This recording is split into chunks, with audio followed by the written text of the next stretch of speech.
Hello and welcome to Comedy on Demand, the podcast for comedian Matthew Murray, episode 4 for April 22nd, 2024. This time I'm recording from home. Let me tell you, if you want to make a bad decision, leave your office with your controlled environment and try to record a podcast episode at home. And you will get the tone that you're hearing now. Love my family, incredible. My wife, infinitely patient with all of my idiosyncrasies, but challenging to live with me. We got this weird. I was going to end the podcast with that topic, but I'll probably cover it earlier than expected now.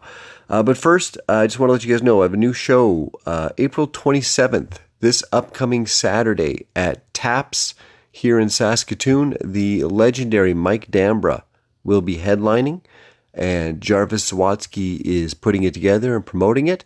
And I will be doing a half an hour, hopefully almost all new stuff. So if you're in the Saskatoon area, I think tickets are $20. I think that's right. But there should be some links to the event on my social media. So this Saturday, April the 27th, Mike Dambra will be here in Saskatoon, and I'll get the chance to share the stage with him. And May 3rd, Yuck Yucks, coming up fast. Man, coming up really fast. Tickets are moving for this one. They're available on the Parktown Yuck Yucks website. Please get them quick. We're going to do our best to sell that out. So May 3rd at Yuck Yucks. And I was going to end the podcast with this lovely, fluffy piece about what's interesting about my marriage is it's kind of a Benjamin Button marriage. And I got to just say off the top, I haven't seen Benjamin Button, okay? I understand that loosely it's the idea of a guy that was born like an 80-year-old man, and then I guess through the course of the movie, he's getting younger and younger. Anyways, Benjamin Button, usually just the reference you go to when something is happening in reverse time or something is happening in the backwards way that it doesn't usually happen. And that seems to be happening with me and the missus. Usually you're young and you're hot and you get married because you're dumb, and then you grow old and realize I don't like you, and then you divorce. But we seem to be doing it the opposite way around. It was really challenging off the top. We both came from challenging first marriages to horrific entities, and came in with a lot of scar tissue and a lot of expectations and a lot of misconceptions and preconceptions of what a marriage and a partnership would be. And both of us not the healthiest physically, certainly dealing with a lot mentally, financially irresponsible from partners soaking us dry. And we're doing it the opposite way around here. I've been putting together a lot of previous content from my old videos, updating my drop card content for merchandise for after my shows. So I get to see video of myself from 2018, 2019, 2020, when 2007 was when I recorded Drama King, which was my first DVD, and I look horrible. Like, don't get me wrong, I look like me, it's me. That's how I looked then. The hair certainly darker, but not attractive in any way, shape. If anything, I view myself at that point, and I'm mad at my wife for settling, because the person I was at that point in my life, not that great, not living the best life, not making the best choices. And I'm trying to get better. I'm trying to get better and better with every year that goes by. The communication gets better. Our health gets better. We've both dropped a ton of weight. We're making healthy choices. We're going to the gym. We're getting along better. We're communicating better. So really what we're supposed to be growing apart and getting frustrated and tired of each other. And instead, we're now at a point where we kind of get along, kind of enjoying each other's company. So if we can keep this reverse marriage thing going by 2029, 2030, we should be pretty darn hot for each other. So that should be something to look forward to. But it's good. She takes really good care of me. This setup here at home, definitely a different environment for recording. And I don't like it. I don't like it. It's tricky.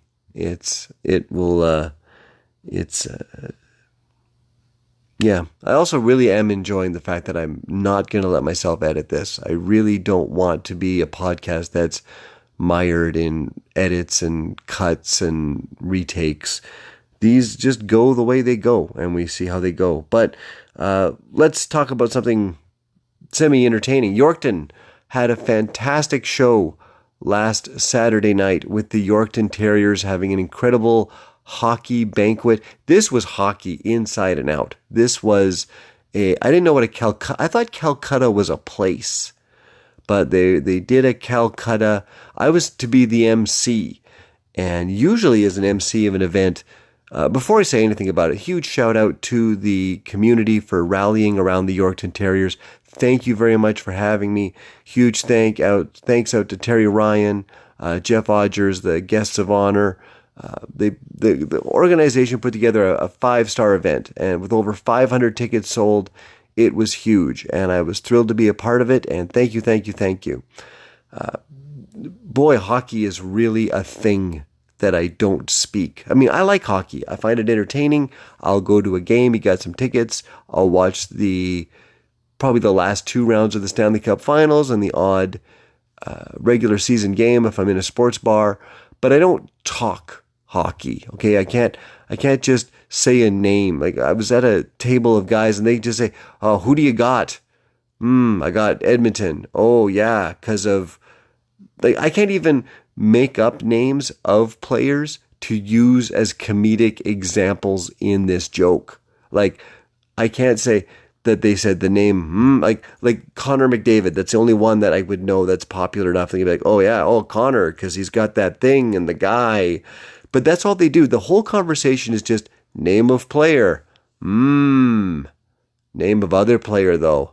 And they're trying to figure out who's going to win the Stanley Cup. And this was a hockey room inside and out. And I was the counterpoint to that. I was the I was the side dish. I was the fries that are, I wasn't even the fries. I was the garnish that made the table look pretty, but no one was going to eat me. But I'd made the table look pretty, and that was my job. And I thought they had hired me to be the host and MC. So I kind of went in going, okay, who am I bringing up next? What are their credits? I really thought they needed me to sort of keep the whole night rolling. But these guys were on top of their game.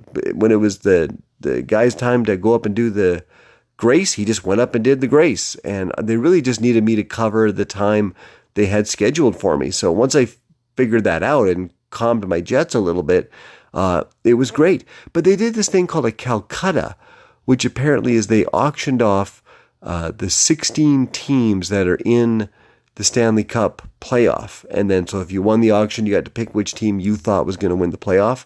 And then as the Stanley Cup playoffs come to an end, we'll see who picked the right team, and they get a portion of the funds that were raised. And these were going crazy. They had a live auction, jerseys, a massage chair, all kinds of amazing silent auction prizes. Everyone came out hard for this event, and it was very cool to see. Also really cool to just not be the main event for once. I was sitting with hockey guys talking hockey, and I didn't get the usual, how do you write comedy, and where do you get your jokes, and all that other stuff that comes from events like that. It was neat to just sort of be the other guy. Definitely the only guy in a tie. But the room was great. Audience was patient. Great audio visual. They got the sound hooked up for a curling rink of 500 with a really high ceiling. They did it up to the nines, and I'm hoping we can do it again next year and every year. It was a great time. Also, shout out to the Days Inn, who've always been really good to me in Yorkton. The whole city was basically booked up, and I had sent them an email several weeks ago trying to get a reservation for a room I had sent an email to the old general manager. I didn't know that the position had changed hands. But once I got in contact with them, they were like, yep, we've seen you here before. We'll give you the same rate. And they took really good care of me. And it's a really nice hotel. I like going to Days Inn, Holiday Inns, Comfort Inns. One of the funniest things staying there on like a Saturday is just looking at the swimming pool. It's nothing but children losing their minds and parents in white plastic deck chairs staring at their children, hoping that they'll be exhausted enough to fall asleep in a few hours. There's just no energy from the parents there at all, and the kids just go berserk. So always entertaining to see. Great breakfast at the Days Inn. Thanks so much for taking care of me, guys. I had a great time. And speaking of hotel experiences, my day job, they did a huge conference all week, and so we were sequestered away in a hotel in Saskatoon for several nights. And there are some funky things to it. It was a downtown hotel, and they were trying to maximize the number of rooms they could get. So I basically had a bed and a bathroom, and that was it. It was cozy. It was nice. It was new. It was modern, but it was tight. It was like sleep here, shit here, get out. And I understand that in a hotel like that, you got to pull back a few of the amenities, so to speak. I'm not expecting huge space in the room or a table and a desk. They were really smart about this space. But I would think a bathroom fan should still be standard. You know, I think when you've only got 72 square feet to live in, you might have to take a dump and not want your room to reek for 3 days. So a fan, you don't think, when you look through the list of amenities when you're trying to pick a hotel, bathroom fan's not usually listed. It's usually free parking, free breakfast, not bathroom fan. So that was a challenge. Also, they seem to be going back to this old style where you have to put your room key in a slot to power the room. The power outlets and the lights will not operate unless you have a room key inserted. And I guess, it's always in this fake name of environmentalism. It's like, oh, use your towel for 3 days and help us with the environment. Oh, turn your lights off. You know what? I'm in the hotel, okay? We're already anti-environment at this place. I'm already owning a house somewhere else. So I've reserved some space on earth for me. And now I'm in other space for me as well. So we're already anti-environment just staying in a hotel. Okay? So let's just be honest. You're cheap. You don't want to wash the towels as often as you used to. You don't want to change the bedspreads because it's cheaper. I get it. It's okay. It's a profit margin. You're a hotel. Just be honest about it. Don't give me this, hey, I had this thing in my room that said, hey, I'm your towel, and I feel like we've got a connection, so maybe you could use me 2 or 3 times instead of, no, I'm using you once. And I'm using you everywhere. Okay? Hotel towels just see the worst existence of any towel. And that's why there's a whole bunch of them. And that's why I need more every day. Everything I'm doing with a towel in a hotel room renders that towel unusable a second time. So change the towels on me, please. And don't make me put a key card in a slot. Are we going to go back to the point now where you get loonies at the front desk and I can pump a loonie in there and crank a dial and get 20 minutes of electricity? Like, how much power are you possibly saving? Because I'm going to set my alarm, pull the card out, alarm clock's got no power, I sleep in, I stay late, you get mad. You could have just left the lights on. What's the big deal about the lights being on? How much electricity could your 3 European LED lights be soaking up that you can't let me have the lights on when I'm gone? Like, what you're basically saying to every female staying alone in your hotel is you must enter a dark room every time you come back. Doesn't matter how safe you think you may or may not be, we're not going to let you enter a well-lit room when you come back to your room.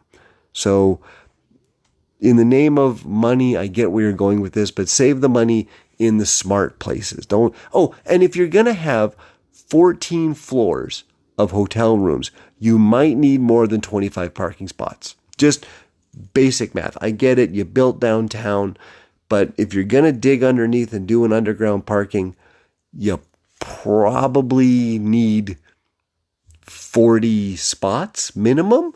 So a funky hotel, but the food was good. The ambience was neat. I mean, the days of being able to order a sandwich at 2:00 in the morning are long gone. I get it. The chef's not sticking around. Those days are gone. The days of a hotel being like this mini Ritz where you could eat anything at any time and they do your laundry and show up and fold your towels into a swan, they're gone, and we're okay for it. There is one hotel here in Saskatoon that driving me nuts. They're on Idlewild Drive, which is a major road here in town. So this building gets 20, 30, 40,000 cars passing by it every day. And of course, when you've got that kind of exposure on the road, you put banners up on the side of your building and, advertise the nightclub that's in there or a room special.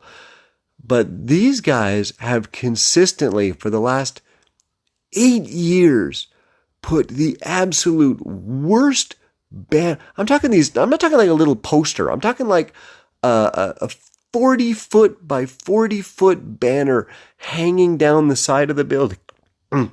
Hanging down the side of the building that's visible from 4 blocks away. And it's readily apparent that they design these banners in PowerPoint every time. It's like 6 bullet points on a watermark backdrop of their logo. And to get these signs printed must cost thousands of dollars. And they'd have to hire a sky crane to go up there for the day to put these things up. And about once every 18 months or so, they replace it. And it's always horrible. You can't read it. There's no contrast between the font and the back. It's almost like a reward every 18 months to drive past and see just how much worse it can be. They tried doing stand-up comedy at one point. So you would think if you're going to do a big banner on the side of the hotel that says, now stand-up comedy every Friday, what was it? It was like a Wednesday night or Friday night. You would have the phone number, the basic stuff you would put on a banner, the phone number to call to buy tickets, or the logo of the room, or a picture of a whole bunch of people in a crowd and a guy standing up on a stage in front of a brick wall, or even just a big honking microphone. For some reason, those old-timey 50s microphones have somehow made it onto most stand-up comedy posters. And I don't know why, because I've never done comedy with that type of microphone. But even just a big microphone as a graphic would work. But what they did is they went into the ballroom that they convert into a comedy show. Not while the stage was set up and there was a comedian on there in the spotlight and hundreds of people in the room laughing. They went into the empty ballroom. They looked just like just 4 walls and a projector on the ceiling. And that was the picture. Just so you know, we have comedy here every week, and every time it's not comedy, here's what the room where the comedy will be looks like when it's not comedy. Like, no one will drive past that banner and go, oh, look at that delightful standard banquet room. I bet you that would be a great venue for comedy. We should, thank goodness they put that on the side of the building. Now that I've seen that adequate rectangular banquet room, I'm going to check out that comedy show next Friday. I don't know the time it starts or the phone number or who's appearing, but I do know it will be in a standard rectangular banquet room, and that's enough for me. And if anybody did see that banner and that did send them in there, then I'm sorry, I'm stupid. Speaking of stupid, holy cow, I'm realizing there's two sets of laws. There are laws that will be enforced all the time, and those are laws. And then there's just rules. And rules aren't really a thing anymore. For example, everyone's flipping out right now that the RCMP have changed their policy that every vehicle they pull over will now get a breathalyzer test. And, it's an infringement on my rights, and you can't do this, and you've got no reason to check. You know what? You're operating a 2,000-pound hunk of steel that could kill anyone instantly while you're texting. And we push back and say, well, you can't check to see if I'm drunk. Yes, we can. We absolutely can check to see if you're drunk anytime. But the reason people gamble with drinking and driving is maybe I won't get caught. Or maybe even if I get caught, I'll be able to talk my way out of it. Because there's an abstract aspect to it, people don't treat it like a real rule. And I was at a networking event here a couple of weeks ago, and I was talking to people at the bar, blah, blah, blah, and they were like, oh, no, I'm not drinking tonight. Have you heard about this RCMP thing? I don't want to possibly... Yes, that's great. If you don't know how much alcohol you can have before you drive, which in general should be none, but maybe one with dinner early in the night, then don't drink and drive. If now all of a sudden everyone's worried... It used to be, well, if I hit a check stop, I'm in trouble, but usually I can see them coming unless they're smart and they put it at the top of a hill. Now, with the RCMP checking everyone, it's a real rule. It's a real thing. And now people are starting to respect that. Now, in contrast, jaywalking in Saskatoon is absolutely out of control. It's nuts.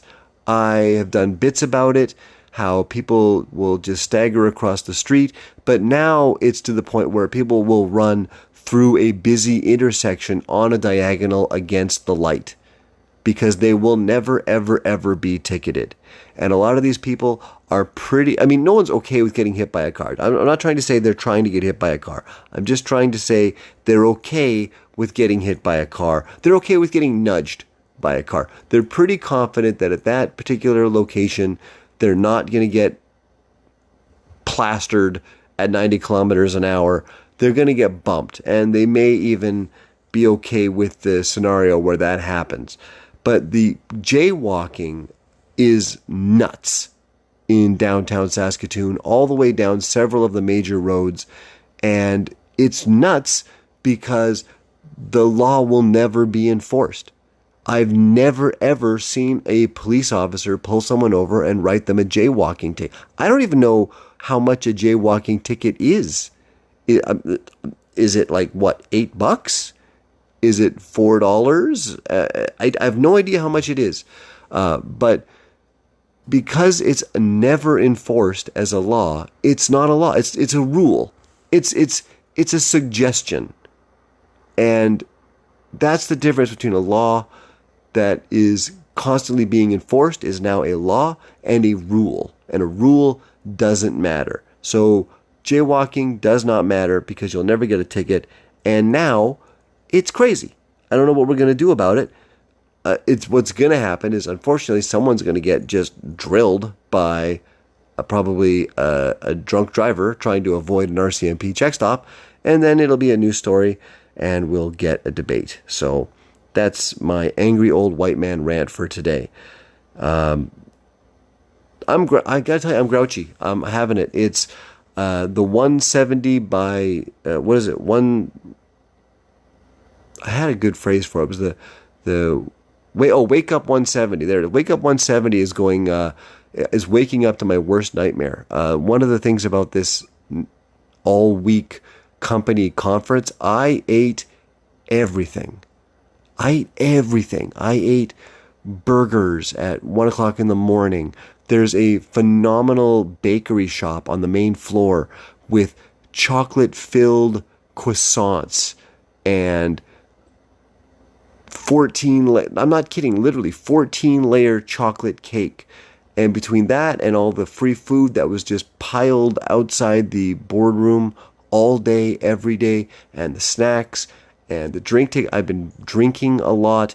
I am up. I am significantly up. I'm going the wrong way here. I am not doing the activities that lead to the desired result. So starting today, I'm going back into ketosis. That means next to no carb. So this is day one, and my brain is just screaming at me. It's like, what are you doing? All you've had is protein shakes and eggs today. And I'm in for 2 or 3 days of misery before your body finally flips the switch and goes, oh, he's not actually going to eat carbs. Let's start burning this massive amount of body fat that we've been hanging on to for most of his adult life. But until I cross that line, I'm in for 2 to 3 days of suffering, and I'm going to have to do it. So we're now going strictly 1,500 calories a day, about 170 grams of protein, next to nothing for carbs, maybe 20, 30 a day, my vitamins, and a lot of sadness, because when I go on vacation at the end of June, I need to be able to pull the pin. I need to be able to just go and not do the podcast, not do my day job, not do my night job, not do my third job, just eat what I want, go where I want, sleep when I want. That's a vacation. And if I'm not in at least the low 170s by then, I'm going to be grumpy and miserable, and I pay far too much money on vacations to be that way. And this is the last thing I'll say. When I go to the gym 3 times a week, I try to always lift a little bit heavier every time. So I do a bench press, I do a deadlift, and I do a squat. And one of the 3, I'll up the weight through the week so that by the end of the week, I've upped the weight on each of them once. And I went last Monday and worked out. And then I got a light workout on the Wednesday at the pretend gym. There's another thing that hotels, don't say you've got a gym. Okay, don't say you have a full, and it does say on their website, full gym, okay? 1 treadmill, 1 bike, and a 5-pound dumbbell is not a full gym, okay? It's not. So I didn't want to leave the hotel and go to my gym, so I did sort of a light workout on the Wednesday, no workout on the Friday. So it's only been 1 week since the last time I lifted weights, and I damn near dropped the barbell on my face, trying to do the same weight that I was doing, not comfortably, but confidently last Monday. Why does the human body immediately start to regress as soon as you stop lifting things? How are we designed this way that you lift something and your body goes, oh, well, obviously we'll never have to lift anything that heavy ever again. I guess I can begin to regress now. Oh, he lifted something that heavy again, and even a little bit heavier. Okay, well, I guess I'll let him do it this time, but I'll immediately start regressing back to being unable. We're always fighting regression. There's no consistent progress. You have to do cardio every day, or else you fall back. You have to do weights regularly, or you fall back. I'm not doing anything in the gym that I haven't done 100 times before, but even after 1 week, you can't maintain where you were. You can't take 1 week off without some sort of regression. There's no design reason for that at all. There's no other possible reason why the human body has been invented that it must constantly be challenged to make any kind of forward progress, or else we immediately revert back to soggy, lifeless masses. Why is it this way? By now, we should be able to come up with some sort of way of being able to stay at least at a baseline level of strength. It's not like if I don't read for a week, I forget how to read. Like, yeah, if I haven't done advanced math for a couple of months and all of a sudden I got to multiply 3 numbers in my head, I haven't done this in a while. But I don't immediately forget how to do math. I don't go back to grade 3 if I miss a week of grade 4. The human body's ability to give up instantly at any opportunity without any hardship, at any sort of window of opportunity, is so disappointing that we just cannot get any type of consistent forward momentum. And you know what? That's enough of me complaining. I think we're hitting about 30 minutes. So yeah, April 27th here coming up, Tap Saskatoon. May 3rd, Yuck Yucks in Saskatoon. Check out all my socials. This is comedian Matthew Murray with the Comedy on Demand pod. Not a lot of comedy this time. Not a lot. This was a lot more pissing and moaning. So we'll go back to the office for next week, and I should have a creative end line, but I don't.